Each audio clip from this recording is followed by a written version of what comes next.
Shalom, shalom this evening again.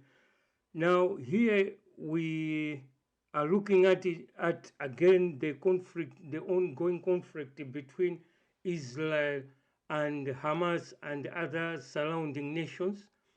So, this morning we had the Arab League Secretary General in Russia talking to the Russians on their agreements on the two-state solution, which they are pledging that Israel and Hamas, using Egypt, they should come to a negotiating table. In the meantime, we have got also American strike force heading also towards the Mediterranean to back Israel. Maybe in future we could be seeing the Americans also in on the ground, maybe in Gaza and some other areas, because there isn't the UN to tell US to back down from having boots on the ground. So this could be new with the experience the Americans they got from Ukraine with Russia also. We might see some of the other elements there where they will be using maybe drones and other technologies which are being used now. So this really meant that the Hamas now is on the back foot in a defensive mode and maybe asking Egypt and other Arab countries to start the negotiation because they have done the strike which they are now going Israel is filing back, so they will try to just wind down so that they can have the prisoners which Israel is keeping them in jail back to Gaza to have the prisoner swap. So that could be also another thing which maybe Hamas is looking at. And Lindsey Graham, who is the US Senate, he said also that if Hezbollah are in the north, if they start attacking Israel, then America and Israel together should also attack Iran. So that's another development. But we can see that US also they have got appetite to um, to force maybe a regime change in Iran. This will save can be saved in multiple fronts, especially in the northern part of Syria, where the US they have got also a contingent or some soldiers also there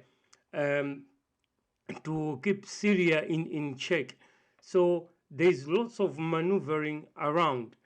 But from the Iranian professor who also commented when Lindsey Graham mentioned that Israel and US should strike Iran if they strike. He mentioned an interesting thing that Iran will turn into attacking the oil, making the oil so that there's oil shortage and causing the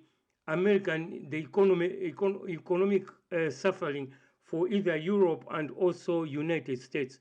So there's lots of maneuvering, changing of posture with this Hamas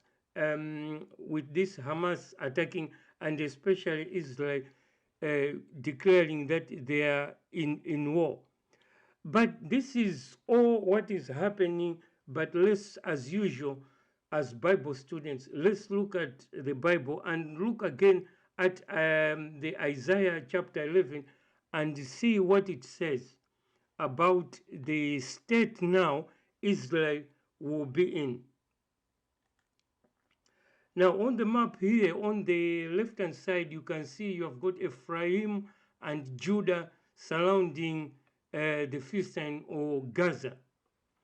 So, in history, the short history is Ephraim and Judah. They have been antagonizing each other themselves. But in the Bible, Ephraim is a bow, and you have got also Judah. So Judah and Ephraim, all the time when the war starts, they always go together hand in hand. And that's what we are seeing now, that the Israel, they are all coming now together despite all the issues they have got. The reservists, they are also coming in. They are all now under one accord to go against the Philistine, i.e. Gaza, especially the Hamas. So the verse which can back this up is Isaiah chapter 11, verse 13 here. The envy also of Ephraim shall depart, and the adversary of Judah, i.e. in this case the Hamas, will be cut off. Ephraim shall not envy Judah, and Judah shall not vex Ephraim. So with this attack of the Hamas has brought the two tribes, especially Ephraim and Judah, into one in fighting back. And this is an indication that God is with them, because if you look in the scriptures, Ephraim and Judah, they always fight together. And this arrangement was made by God for them, Ephraim and Judah, to always fight together. Now, I've already mentioned how this is part of the picture of the Iron Dome on how the war could be conducted.